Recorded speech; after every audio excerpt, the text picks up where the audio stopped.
मुख्यमंत्री जगदीप धनखड़ का छत्तीसगढ़ दौरा। आज एनआईटी के युवाओं से उपराष्ट्रपति करेंगे चर्चा। पंडित दीनदयाल उपाध्याय ऑडिटोरियम में होगा कार्यक्रम।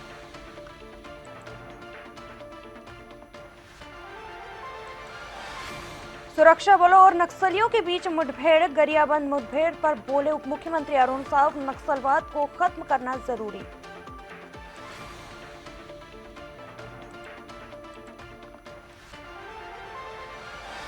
छत्तीसगढ़ में शहरी और पंचायत निकाय चुनाव का ऐलान। 22 जनवरी से नामांकन प्रक्रिया होगी शुरू। चुनाव की घोषणा के साथ ही आचार संहिता लागू।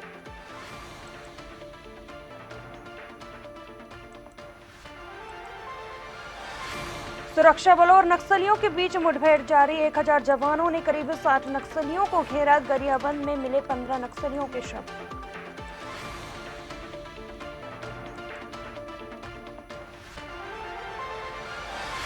बिलासपुर में एक बार फिर बदला मौसम का मिजाज। दिन में गर्मी का एहसास होने लगा। दिन और रात के तापमान में 9 डिग्री का अंतर।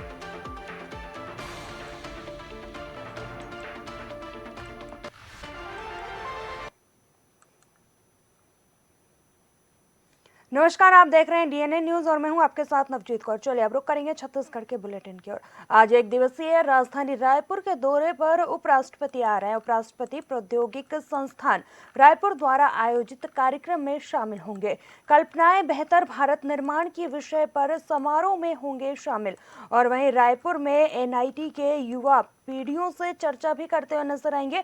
शाम 6 बजे पंडित दीनदयाल उपाध्याय ऑडिटोरियम रायपुर में आयोजित कार्यक्रम होगा, जिसमें वे शिरकत करेंगे।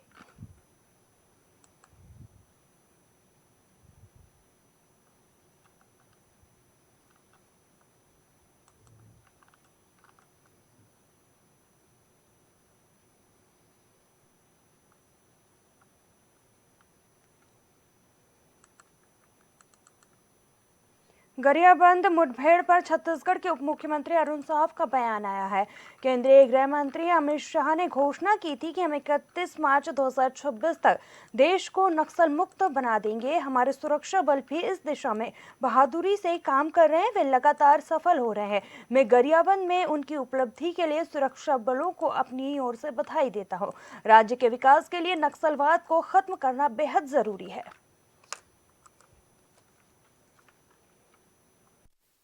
प्रधानमंत्री माननीय नरेंद्र मोदी जी के नेतृत्व में देश के गृह मंत्री आदरणीय अमित शाह जी ने जिस प्रकार से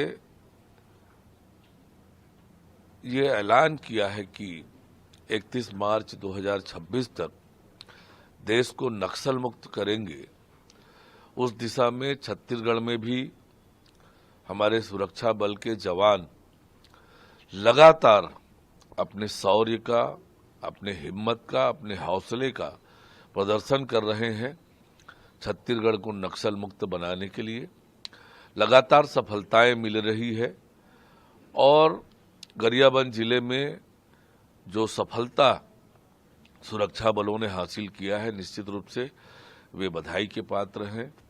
उन्हें मैं बहुत बधाई देता हूं, शुभकामनाएं देता हूं।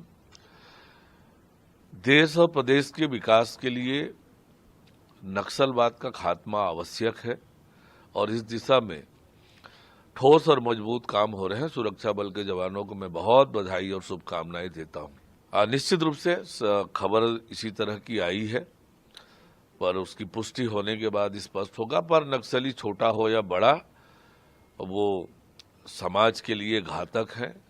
सभी का खात्मा जरूरी है, नक्सलवाद की मुक्ति जरूरी है। प्रधानमंत्री माननीय नरेंद्र मोदी जी। खबर छत्तीसगढ़ के गरियाबंद जिले से है, जहां आपको बता दें नक्सली मुठभेड़ पर डिप्टी सीएम का बयान सामने आया है। डिप्टी सीएम बोले 2 दिनों के ऑपरेशन में कुल 14 नक्सली मारे गए हैं और खास बात यह रही कि सीसी मेंबर जयराम ओडिशा केंडर के थे और जो छत्तीसगढ़ में मारे गए हैं। वहीं नक्सली ऑपरेशन के इतिहास में ये अब तक की पहली घटना और बहुत बड़ी घटना है। कल कुल मिलाकर उसके सिर पर करोड़ों रुपए से अधिक का इनाम भी घोषित था, इसलिए पुलिस को बहुत बधाई। और इस मिलती हुई सफलता के तहत उन्होंने बधाई दी है और इसमें कई हथियार भी बरामद हुए, ये भी जानकारी दी है। 14 नक्सली कुल मिलाकर 2 दिनों के ऑपरेशन में मारे गए हैं और उसमें विशेष बात यह है कि सीसी मेंबर जयराम करके वो उड़ीसा कैडर के थे, वो मारे गए हैं छत्तीसगढ़ में। और सीसी मेंबर का मारा जाना ये नक्सली ऑपरेशन के इतिहास में अब तक की पहली घटना है और बहुत बड़ी घटना है। कुल मिलाकर करोड़ से भी अधिक का इनाम उसके सर पर रहा होगा। तो पुलिस को बहुत गजब की सफलता अभी मिली है। बहुत से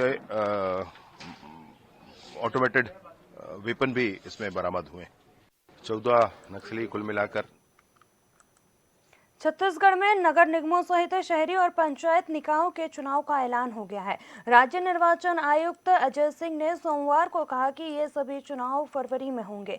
बता दें 2024 के लोकसभा चुनाव के बाद एक बार फिर इन चुनावों में भाजपा और कांग्रेस के बीच मुकाबला देखने को मिलेगा। राज्य निर्वाचन आयुक्त अजय सिंह ने कहा है कि 10 नगर निगमों में 39 नगर पालिका परिषदों के 114 नगर पंचायतों सहित 173 नागरिक निकायों के चुनाव 11 फरवरी को एक चरण में होंगे। उन्होंने कहा है कि त्रिस्तरीय पंचायत चुनाव 17, 20 और 23 फरवरी को 3 चरणों में आयोजित किए जाएंगे। वहीं चुनाव कार्यक्रम की घोषणा के साथ ही इन नगरीय एवं पंचायत निकायों में आदर्श आचार संहिता भी लागू हो गई है।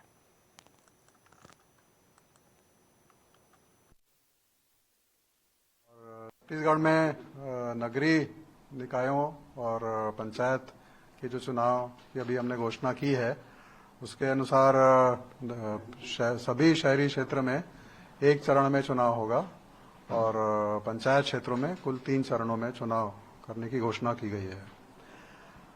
शहरी क्षेत्रों में 22 जनवरी से नॉमिनेशन शुरू होगा और मतदान 11 फरवरी को होगा और 15 फरवरी को उसकी काउंटिंग हो जाएगी। और ग्रामीण क्षेत्रों में जहाँ पे कि पंचायतों का चुनाव होगा, जिला पंचायत, जनपद पंचायत, ग्राम पंचायत का, तो वो जिलों में 3 चरणों में होगा। प्रथम चरण में चुनाव 17 फरवरी को होगा और द्वितीय चरण में 20 फरवरी को और तृतीय चरण का 23 फरवरी को होगा। हमने जिला कलेक्टर्स, पुलिस अधीक्षक और राज्य स्तर पे एडीजी इंटेलिजेंस, इन सबके माध्यम से जो संवेदनशील क्षेत्र हैं या संवेदनशील मतदान केंद्र हैं, तो उनका आइडेंटिफिकेशन किया है और जो कार्यक्रम जारी किया गया है वो इसी हिसाब से जारी किया गया है कि जो उपलब्ध फोर्स है सिक्योरिटी की दृष्टि से, तो उनको शेयर करके शांतिपूर्ण ढंग से चुनाव कराए जा सके। छत्तीसगढ़ के गरियाबंद जिले में 20 नक्सलियों के एनकाउंटर की खबर है। 15 के मारे जाने की पुष्टि हो चुकी है। इन सभी के शव और हथियार मिल चुके हैं। इनमें 1 करोड़ का इनामी भी मारा गया है। रविवार की रात मुठभेड़ शुरू हुई और मंगलवार की सुबह नक्सलियों के मारने की खबर भी सामने आई है। वहीं मुठभेड़ अभी खत्म नहीं हुई है। जवानों की कामयाबी पर केंद्रीय गृह मंत्री अमित शाह का बयान आया है और उन्होंने कहा है कि देश में नक्सलवाद अपनी आखिरी सांसें गिन रहा है। छत्तीसगढ़ ओडिशा बॉर्डर पर स्थित भालू डिग्गी के जंगल में 1000 जवानों ने करीब 60 नक्सलियों को घेर रखा है। वहीं पर बैकअप पार्टी भेजी गई है और ड्रोन से भी नजर रखी जा रही है। पहले फोर्स के 15 से 20 किलोमीटर का घेरा था, अब नक्सली 3 किलोमीटर में सिमट गए हैं। सभी 60 नक्सलियों के मारे जाने की संभावना भी जताई जा रही है। वहीं पर एक जवान घायल हुआ है, जिसे एयरलिफ्ट कर रायपुर लाया गया।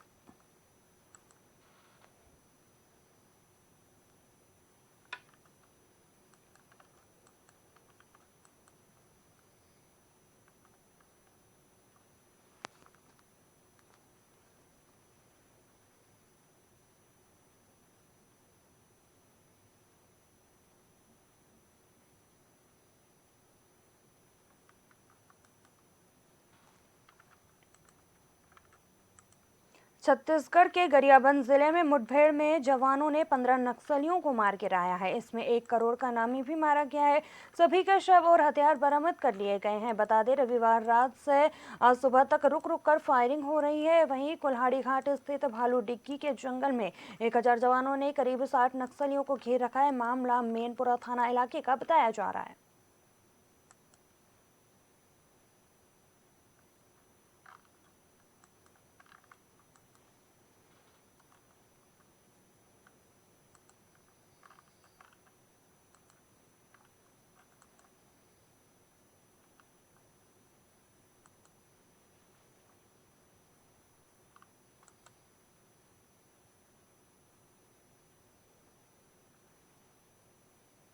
बिलासपुर में मौसम का मिजाज बदलने से रात में ठंड महसूस हो रही है, तो वहीं दिन की अगर बात कर ली जाए तो गर्मी का एहसास होने लगा है। दिन और रात के तापमान में 9 डिग्री का अंतर आ गया है। सोमवार को दोपहर में अधिकतम तापमान की अगर बात कर ली जाए तो 30.4 डिग्री सेल्सियस और रात का पारा 11.4 डिग्री दर्ज किया गया है, जिससे ठंड बढ़ गई है। और मौसम विभाग के अनुसार अभी सर्द मौसम ऐसा ही बना रहेगा।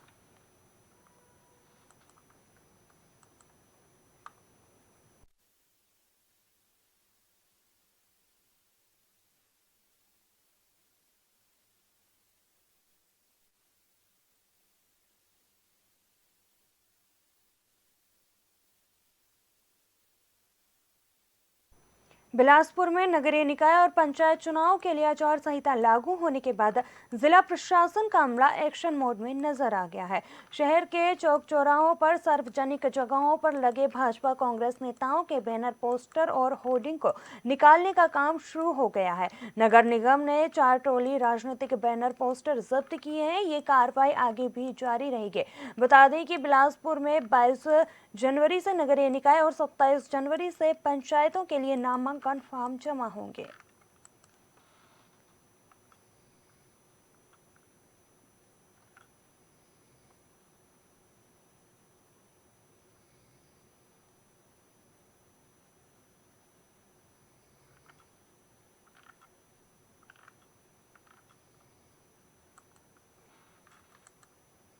नगरीय निकाय चुनाव की तारीखों के ऐलान के बाद अब राजनीतिक पार्टियां अपनी अपनी जीत के दावे कर रही हैं। इसको लेकर कांग्रेस बस्तर में कल बड़ी बैठक का आयोजन कर रही है, जिस पर चुनाव को लेकर रणनीति बनेगी। कांग्रेस मुख्यालय राजीव भवन में कांग्रेस प्रदेश उपाध्यक्ष दीपक बेज ने मीडिया से चर्चा की है। इस दौरान पीसीसी चीफ बेज ने भाजपा सरकार पर नगरीय निकाय चुनाव को प्रभावित करने का आरोप लगाया है। इसको लेकर बेज ने निर्वाचन आयोग को पत्र भी लिखा है, वहीं जिसमें उन्होंने एक साथ काउंटिंग कराए जाने की मांग की है।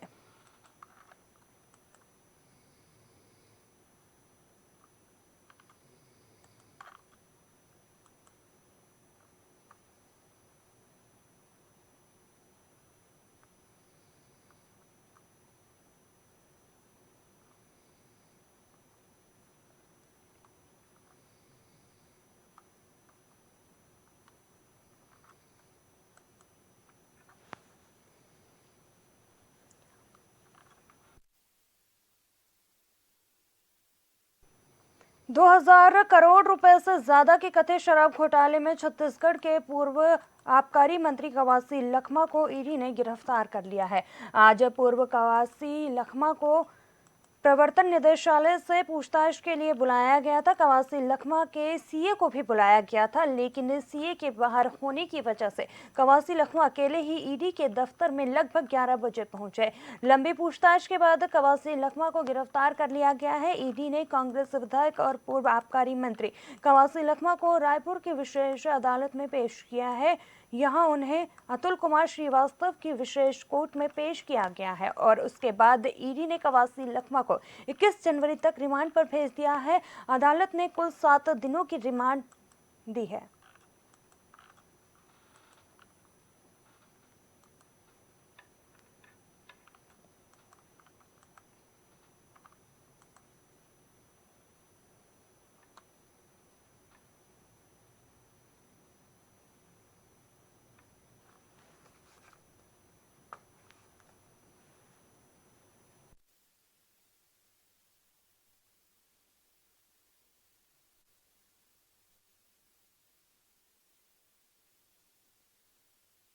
छत्तीसगढ़ सिटी एसपी अजय कुमार यादव ने कहा है कि ये बीएड अभ्यर्थी है जो अपनी बर्खास्तगी के खिलाफ प्रदर्शन कर रहे थे।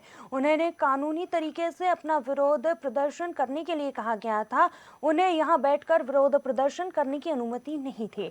इसके बावजूद उन्होंने सड़क जाम कर दी। उनसे करीब 10 घंटे तक रास्ता खाली कराने का अनुरोध किया गया, क्योंकि पूरा शहर परेशानी का सामना कर रहा था। एसडीएम के आदेश पर रास्ता साफ करने के उद्देश्य से उन्हें यहां से हटाया गया है।